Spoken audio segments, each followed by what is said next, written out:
تبریز انور کا سوال انہوں نے بھیجا ہے میرے پاس. تبریز انور، ہاں یہ ابھی جو میں بتا رہا تھا کہ میری ہم نام ہے، تو انہوں نے وہاں سے وہ شاید لیے. انہوں نے کیا کہہ رہے ہیں؟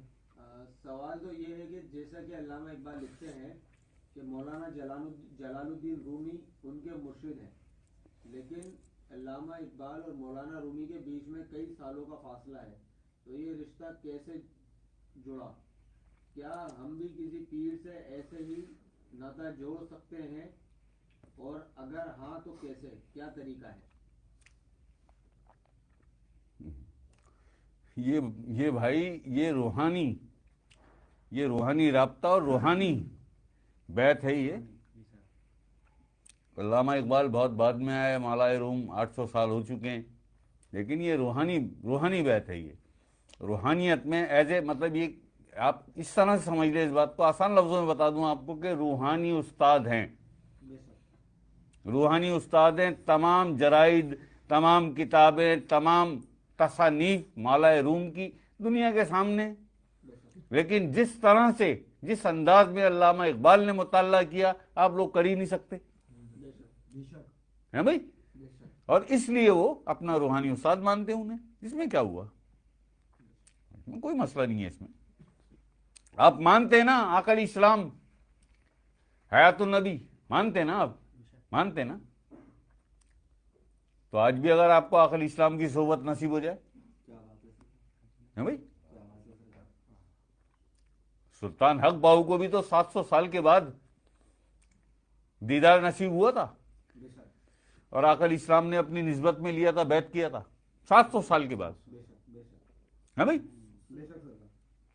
بایزید بستامی نے بھی تو امام غزالی کو کئی سو سال کے بعد روحانی بیعت کیا تھا.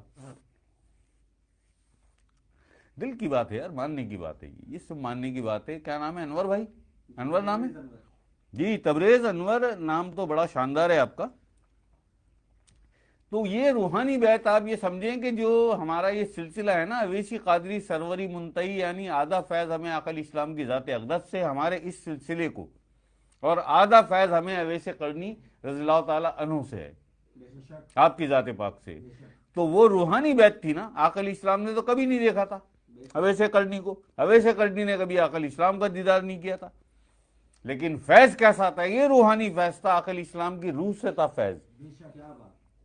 تو امت کی بخشش کی بات کیا کرتے آپ فرماتے تھے نا کہ اویس سے کہنا میری امت کی بخشش کے لیے دعا. اویس کے کیا مراتب ہوں گے؟ کیسے مراتب ہوں گے؟ تو اصل مسئلہ یہ ہے. اس لیے آپ یقین کرو اسی معاملے کے اندر، یہ اسی روحانیت کی دنیا کے اندر وہ غزوہ ہند چھپا ہوا ہے. غزوہ تو ہو نہیں سکتا بھائی. غزوہ جس جہاد میں، جس جنگ میں آقا علیہ السلام کی ذات اقدس موجود ہو، اسے غزوہ کہتے ہیں. اسے غزوہ کہتے ہیں. اگر آپ شامل نہ ہو تو غزوہ کیا؟ پھر غزوہ ہند کی حیثیت کیا ہے؟ اگر آقا علیہ السلام کی ذات پاک شامل نہ ہو غزوہ ہند میں تو غزوہ ہند ہی نہیں ہو سکتا. اب ہے کیا معاملہ؟ یہ وہ باطنی، وہ روحانی جہاد اکبری جسے کہتے ہیں آپ، نفس اور قلب کی جنگ، یہ ہے وہ غزوہ ہند. یہ وہ توپوں اور تلواروں والا نہیں ہے، یہ وہ لڑائی نہیں ہے، وہ جنگ نہیں ہے. یہ قلب اور نفس کی جنگ ہے، جو لڑ رہے ہیں بیٹھ کے، اور بہت سارے